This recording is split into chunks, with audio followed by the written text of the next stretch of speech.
Welcome to Mastering Fundraising, a podcast for nonprofit leaders of all titles and all experience levels. Mastering Fundraising endeavors to cover the most important fundraising topics with the goal of helping the audience reach their full potential as fundraisers.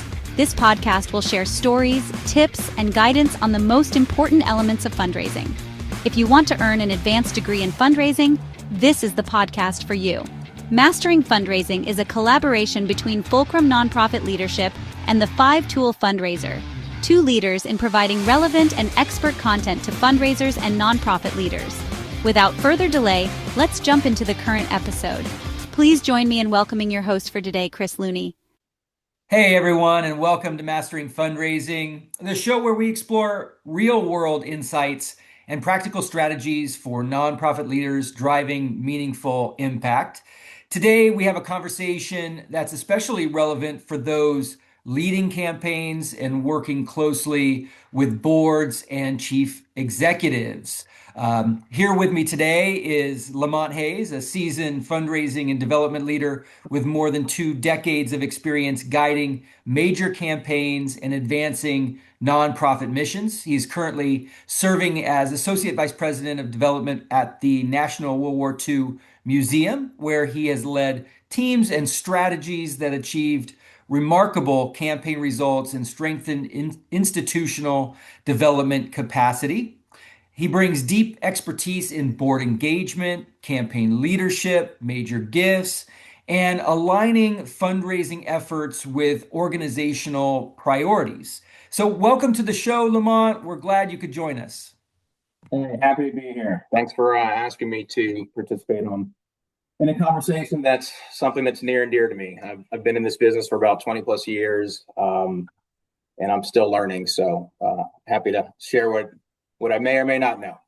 Yeah, well, we're all learning, myself included. That's why I'm doing this show, because I continue to want to learn from the best. So that's why we're here. So I want to know a little bit about your journey into fundraising and nonprofit leadership. What motivated you to focus your career in the fundraising field? Sure.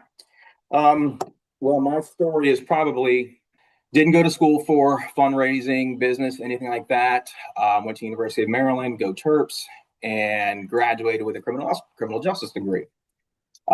Figured I was going to take kind of that route, law enforcement, possibly law school. So, what did I fall back on? Well, what got me through college and put a little money in my pocket, which was waiting tables and bartending. Did that.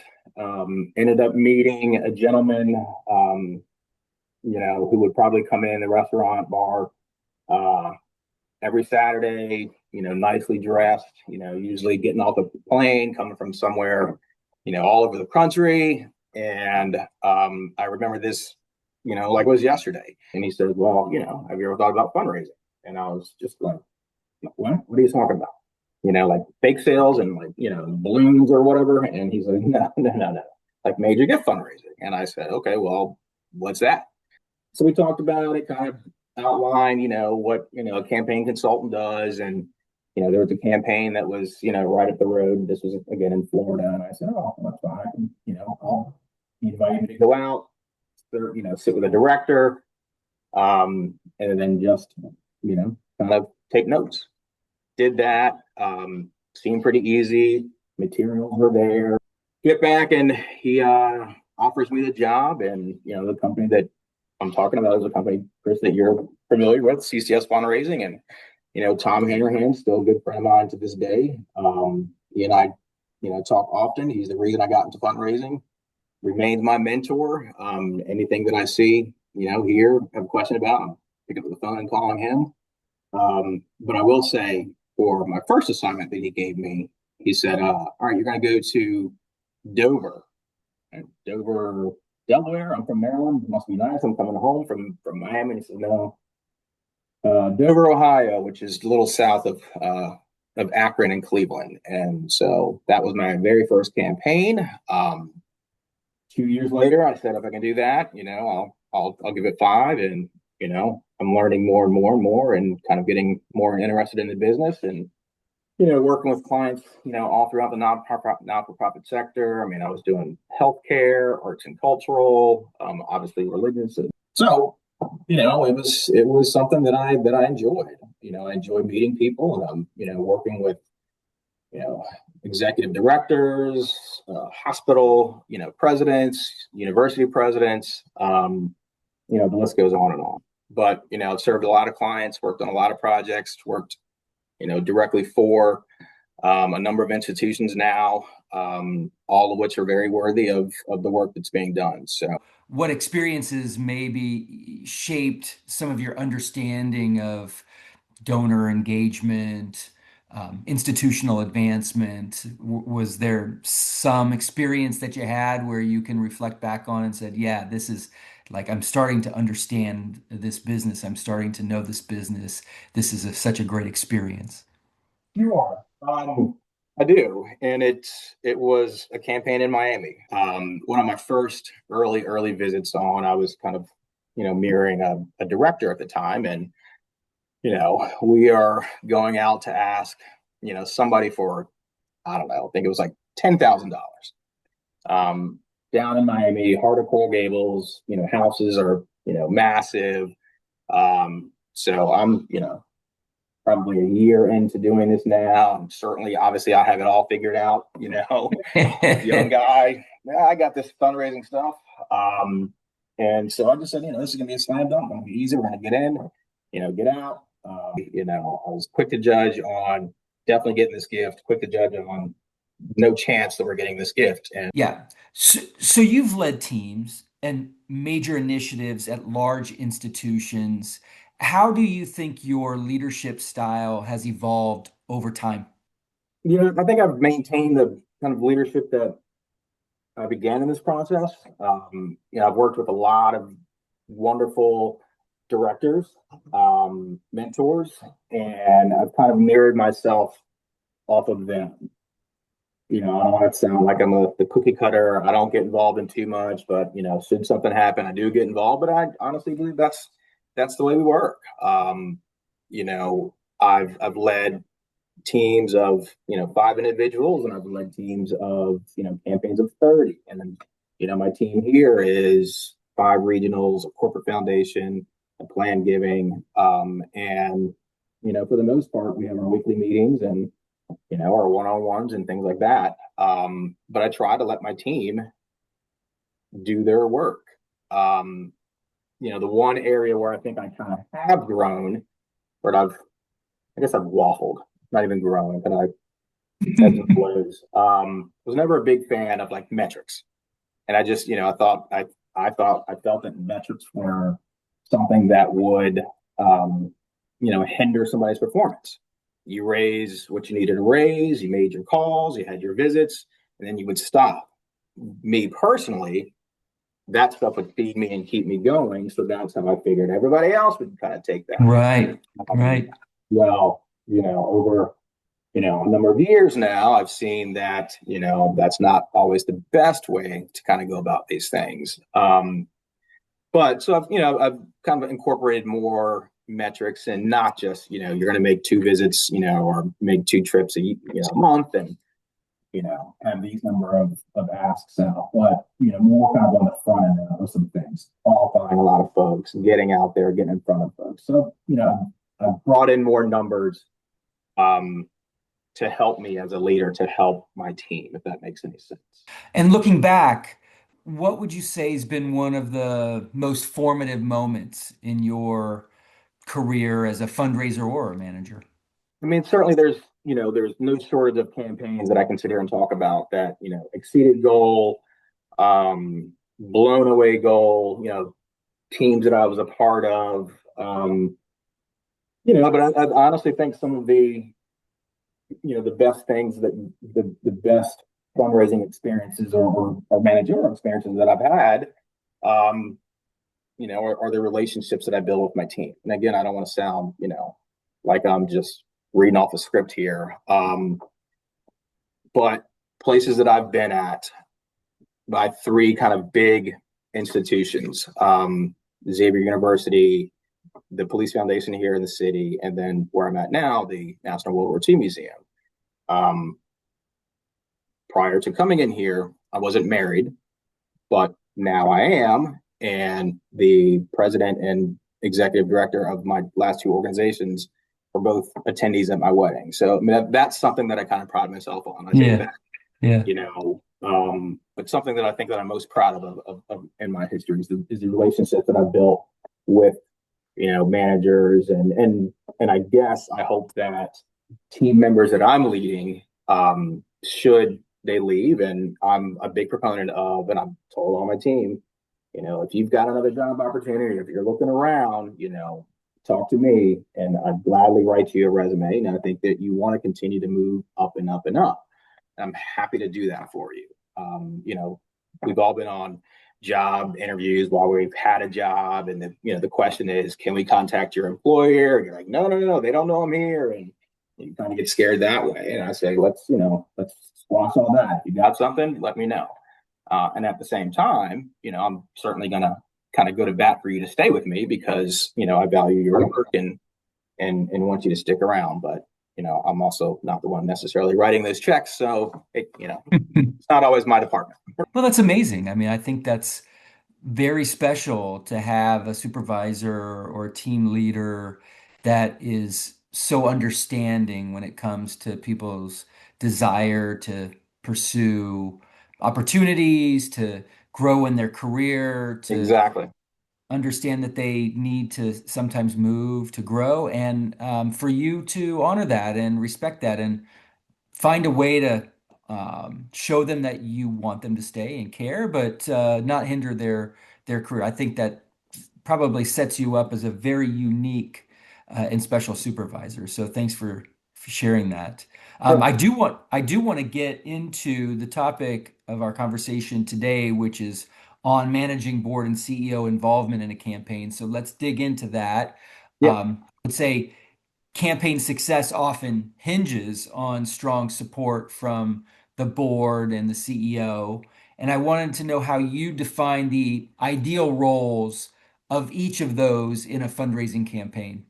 I think it's pretty, I don't want to say simple, but for the most part, a board's role is governance, approve a goal, approve, what we're fundraising for, and kind of like the nuts and bolts of a campaign.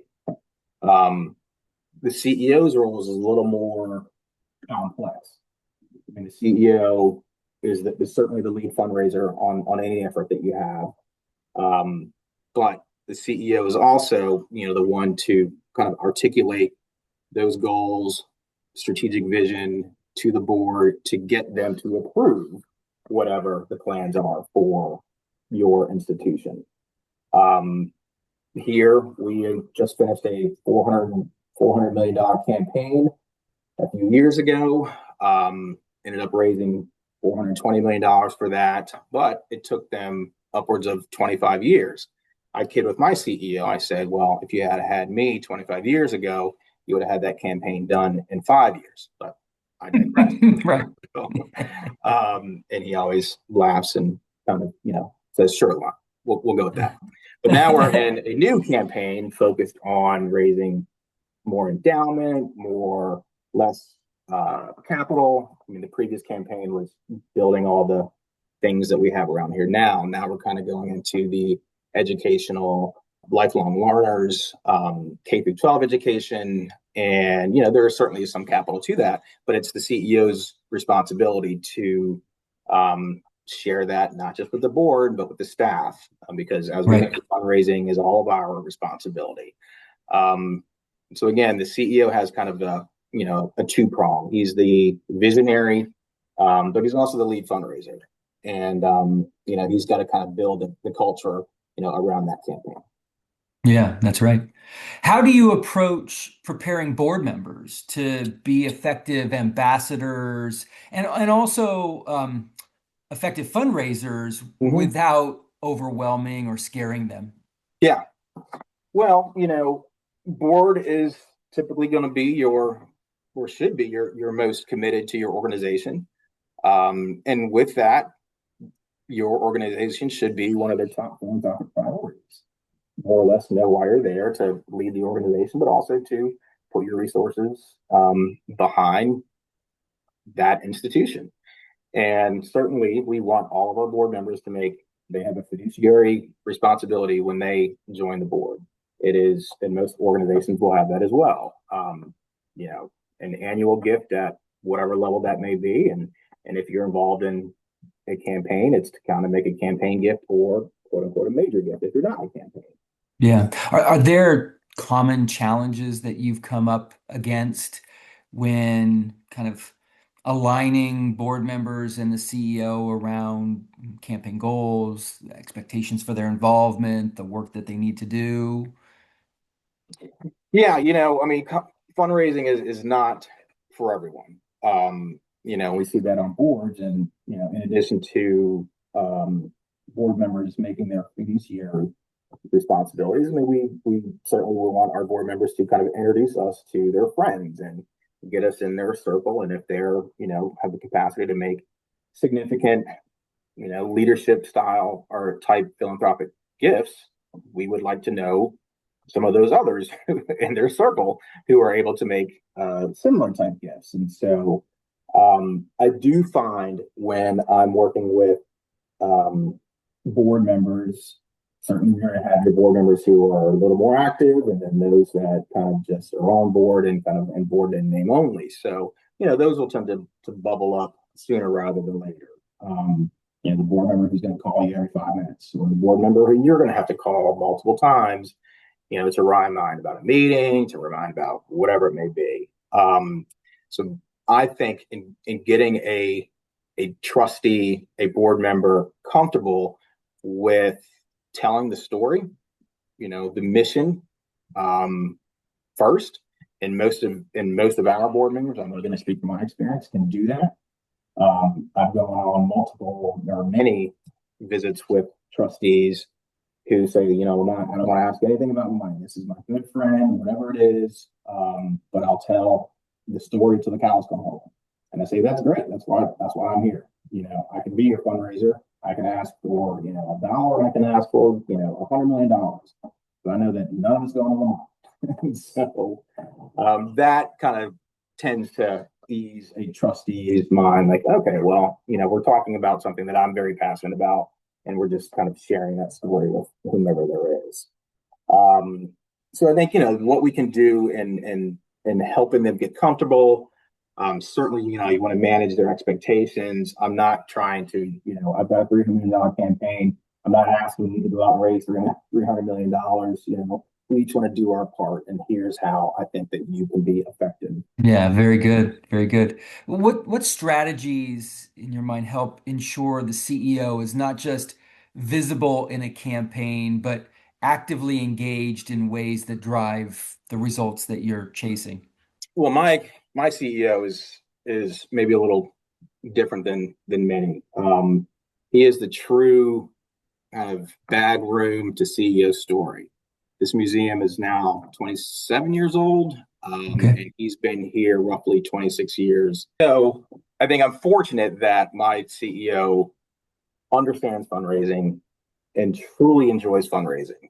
So yes, for me to be effective for him is to not waste his time. Good. I want him to believe in me that, the minimal interactions that he might have had with a prospect is much more involved than I am. I know where this prospect wants to see their philanthropy, what kind of investment they want to make, what number that is, and then certainly provide, my CEO with ample packets of materials to get them comfortable. So I think getting, not just the board comfortable, but getting your CEO comfortable in a different way. We're going to go ask for $5 million. Here's why. Here's the gifts that this individual has made similar to that. And I think, I see my CEO's face kind of like, all right, well, let's go do this.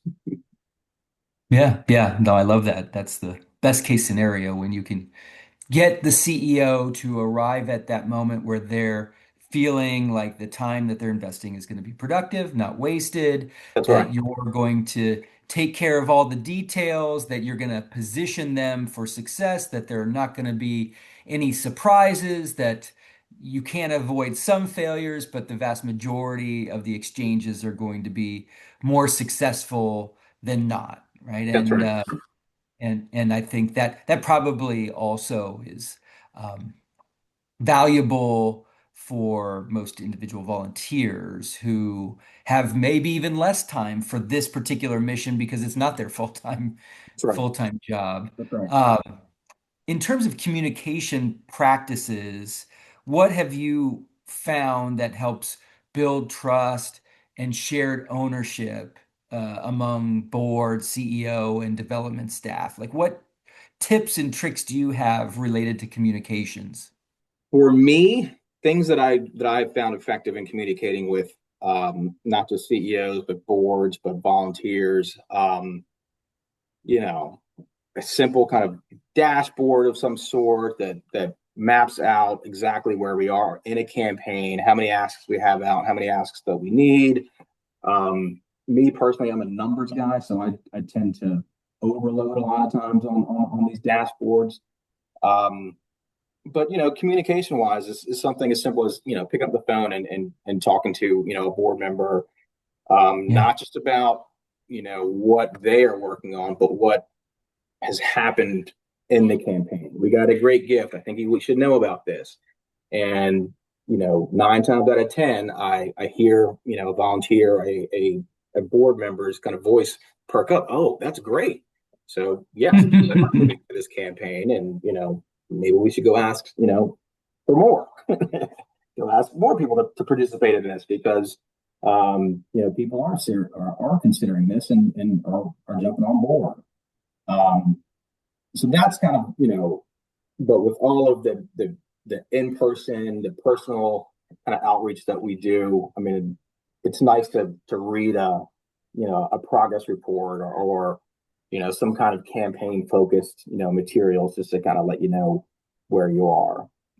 Like what you said about the good news or sharing good Right. news. It's amazing how board members respond so positively to the success of other board members and learning from them. So, providing an example of how a board member successfully um, gave a tour to a colleague and how that resulted in a gift and how simple it was. Just that modeling, that example, sharing that can encourage the right kind of activity. And it all stems from a willingness to communicate. Yeah, I think you're exactly right. It's not just about kind of numbers and reading a report. It's as simple as one thing that I have our institutional advancement chair do is, I mean, I'm giving him a report, but here are the things that here are the highlights that you need to know. This trustee sent 6 visitors to the museum over the last 12 months. And 3 of those have resulted in an annual membership, a 5-star society membership. I'd like for you to reach out to this trustee and say, hey, great job. Keep it up, keep it coming, because the work that you're doing by introducing the museum to your friends is working. So it's not just a Lamont focused kind of communication effort. Yes, I'm Yeah. maybe in the background kind of driving that train, but it's I find it tends to be more effective if a peer picks up the phone and says, hey, congratulations. So anyhow, How do you kind of handle those situations where there just isn't alignment?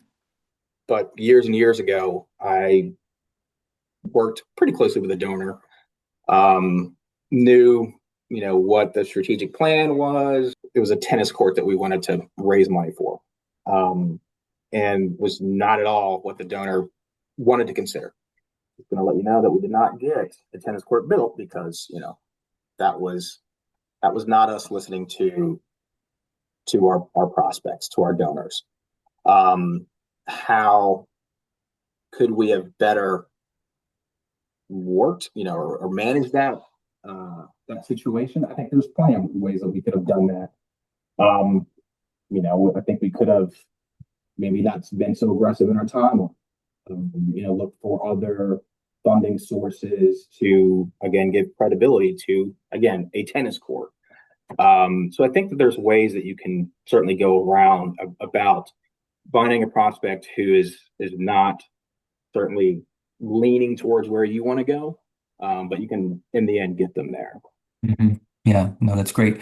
And what lessons have you learned from past campaigns about maintaining relationships with board members and the CEO after the campaign closes? Presumably, um, that's not the end of their involvement in the organization, and there's bound to be future fundraising needs. So, That's right.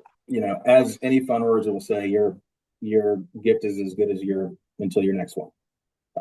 And so we're always going to be fundraising, and I think as you should. I mean, we just finished a capital campaign here, and we've started a new campaign, and we are going to encounter some folks that have made transformational gifts and are not going to do that in your second campaign. But will they support it because it is, the thing that they or the organization institution that they've made probably their top philanthropic priority at one point in their career?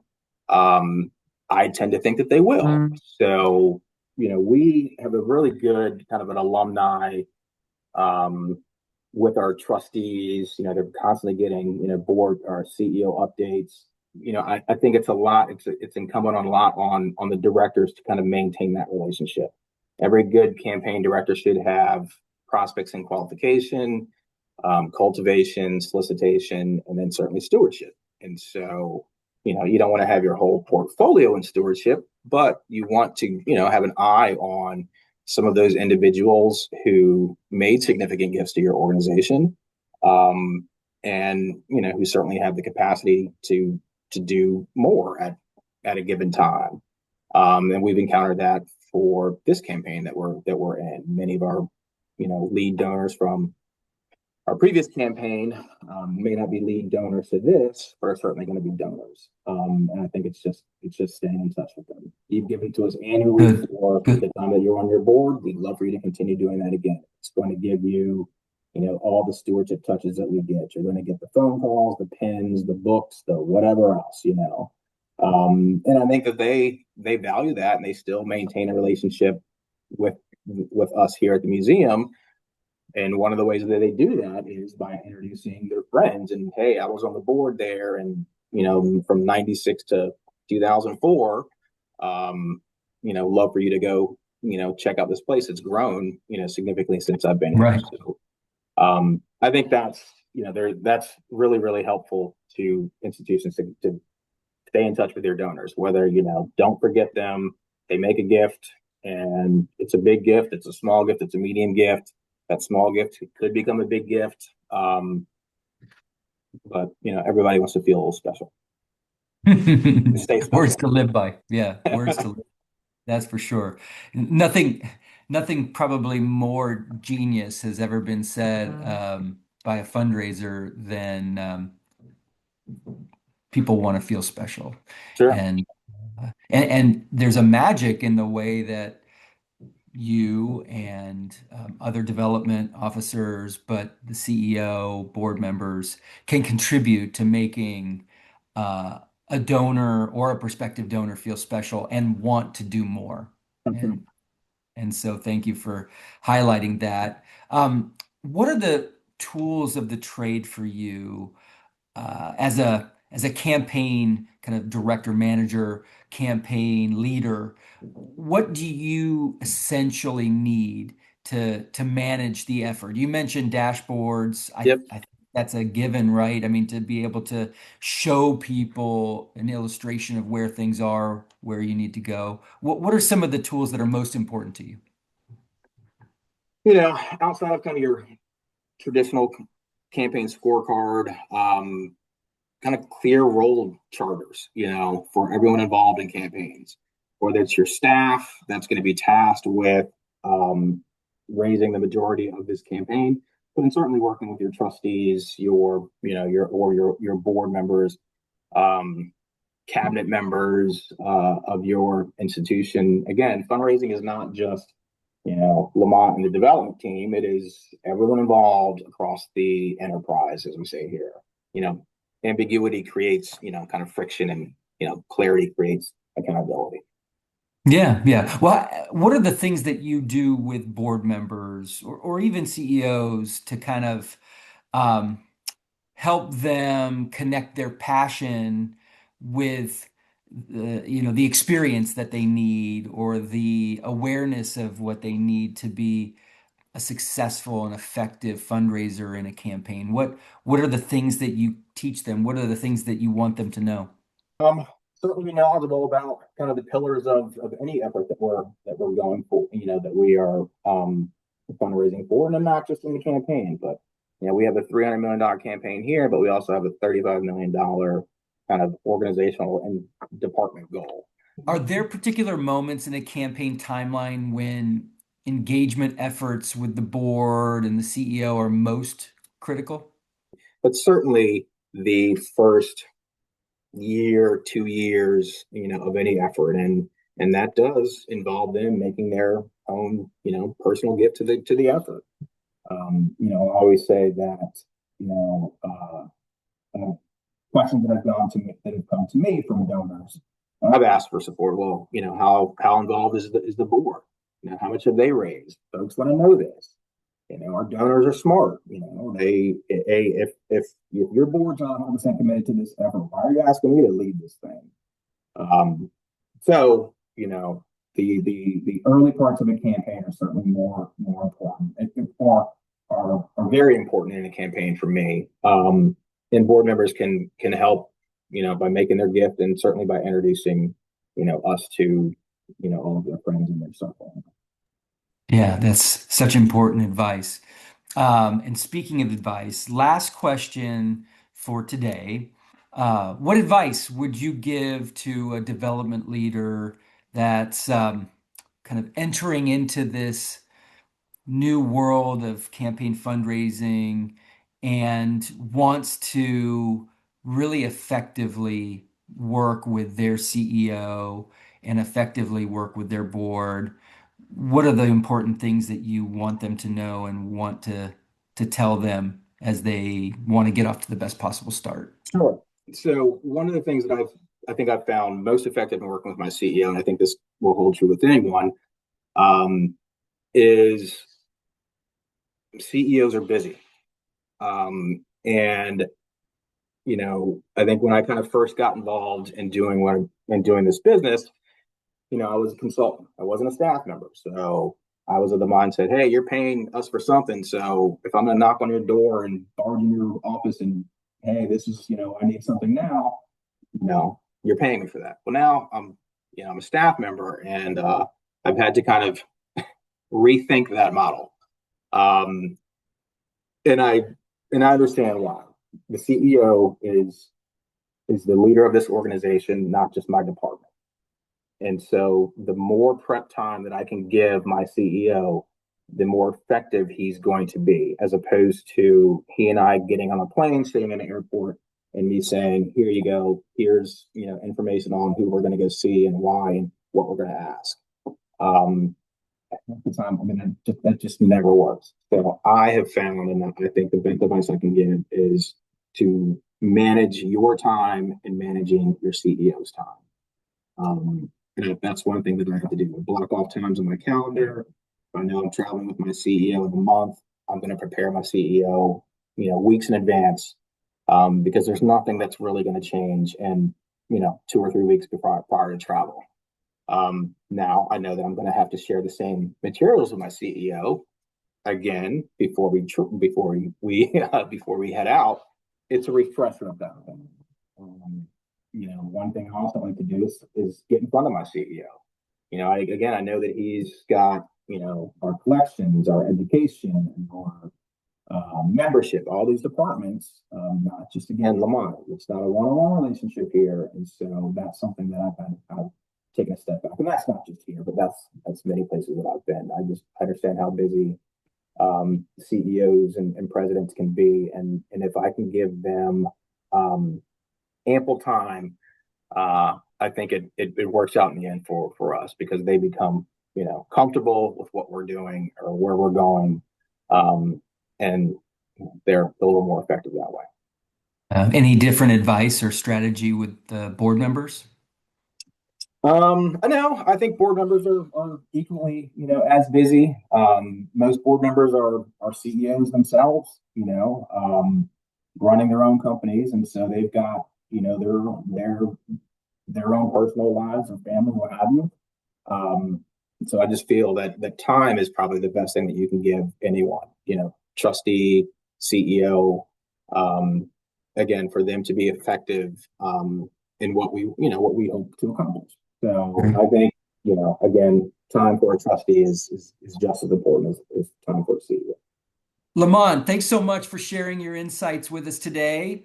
It's been a wonderful conversation. I think there's been a lot that you've offered to the audience that they can take away and begin using immediately with their CEOs, with their board members, especially when they're contemplating a campaign or trying to really work most effectively with their CEOs and their board members during a campaign. To the audience, thank you for joining us. If this content has been helpful, please like and subscribe. Please also check out our 2 other podcasts. We have Lead for Good, and we also have The Nonprofit Edge. In all 3 of our podcasts, we interview the most extraordinary nonprofit leaders that are out there in the sector and really dig into core competencies of theirs, explore their leadership journey, and try to learn, because we're all lifelong learners and attempting to impact the communities and the organizations we serve in new and extraordinary ways. So until next time, thanks again for joining us. We'll see you very soon. Thank you for joining this episode of Mastering Fundraising. We hope the conversation was helpful and invite you to like and subscribe to this podcast for more conversations with extraordinary nonprofit and fundraising leaders. To learn more about Fulcrum Nonprofit Leadership, please visit us on the web at fulcrumleader.com. To learn more about the 5-Tool Fundraiser, please visit us at 5toolfundraiser.com. We want to hear from you. Please share your thoughts and ideas with us at hello@fulcrumleader.com. Thank you for the important work you do to make our world stronger. We look forward to welcoming you back during a future podcast. In the meantime, take care and be well.